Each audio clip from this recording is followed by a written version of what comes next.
suppose you and I know nothing. No religion.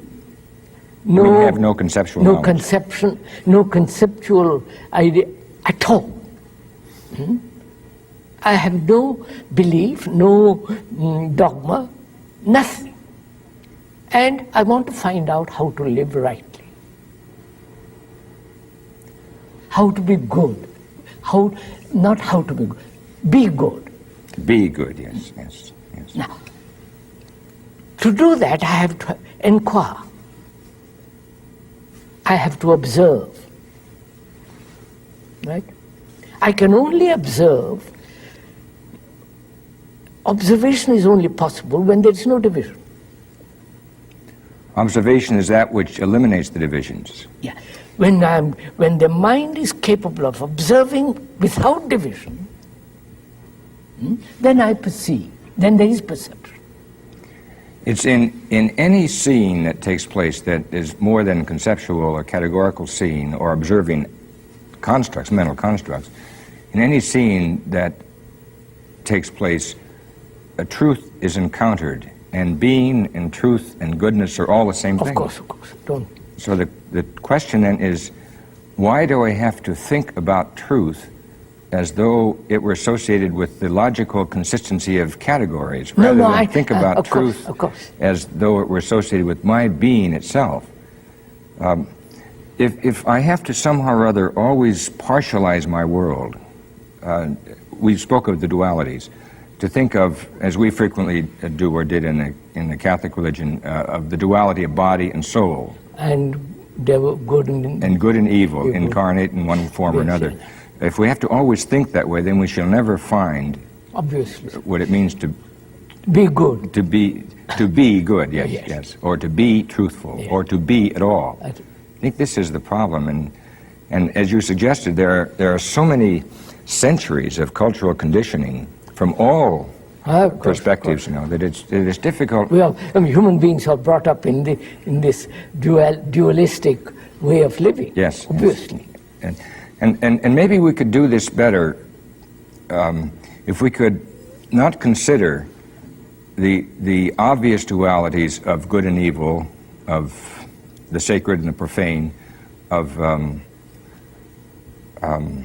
right and wrong, of truth and falsehood. We wouldn't think any of these dualities, but could somehow or other come to grips with the duality that bedevils us the most, the duality of you and me. Now, of man and woman. Yes, duality of me and you. Now, what is the root of that? What is the source of this division as me and you? We and they. Politically, you follow? There cannot be any source of this in us because we are one. Like the fingers of my hand are one. We're not aware of it. No, I know. When you say we are one, that is an assumption. I don't know. I'm one. Actually, the division exists, and only when the division ceases, then I can say, I don't have to say I'm one. There is a unity. When you say I am, you are saying I am one. Or adding one is redundant to that's I am. Why I want to go a little bit into this, because there is only, as human beings live, there is me and you. My God and your God, my country and your country, my doctrine. This me and you, me and you. Now, the me is the conditioned entity. Yes. The me is the conditioned entity. Let's go step by step. The me is my condition, is the conditioned entity. The conditioned entity brought about, nurtured through the culture, through society, through religion, through conceptual, ideological living.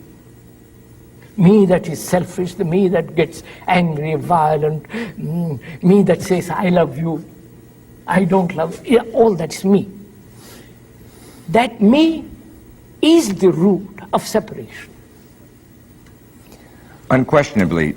In fact, the very terminology you use betrays the substance of your idea. The word me is an objective pronoun. once I have made of myself something out there to look at, I shall never see anything which is real because I am not out there to look at. Once I make freedom something out there to pursue, then I shall never achieve freedom. Of course. Once I make freedom something out there that someone will give me, then I shall never achieve all freedom. authority, all that can be pushed aside. Yes. There is me and you. As long as this division exists, there must be conflict between you and me. Unquestionably. And there is not only conflict between you and me, but there is conflict within me. Once you've objectified yourself, there must be conflict within you. So I want to find out whether this me can end, so that me end. That's not good enough to say, not so that. Yes, because there is obviously no so that if the me ends. Yes. Now, the me, is it possible to completely empty the mind of the me? Not only at the conscious level, but deep, at the deep unconscious roots of one's being. I think it's not only possible, but I think it's the price that we must pay for being, or being good, or being true, or being at all, living. Is the price to live? The price we must pay is to rid ourselves of meanness. Is there a process, a system, a method to end the me? No, I don't think there's a process or a method. Therefore, there is no process. It must be done instantly. Now, this we must be very clear. Must be because done. All the religions have maintained processes. Whole evolutionary system psychologically is a process. If you say, and to me that is a reality, that it cannot possibly be a process, which means a matter of time, degree, gradualness, then there is only one problem, which is to end it instantly.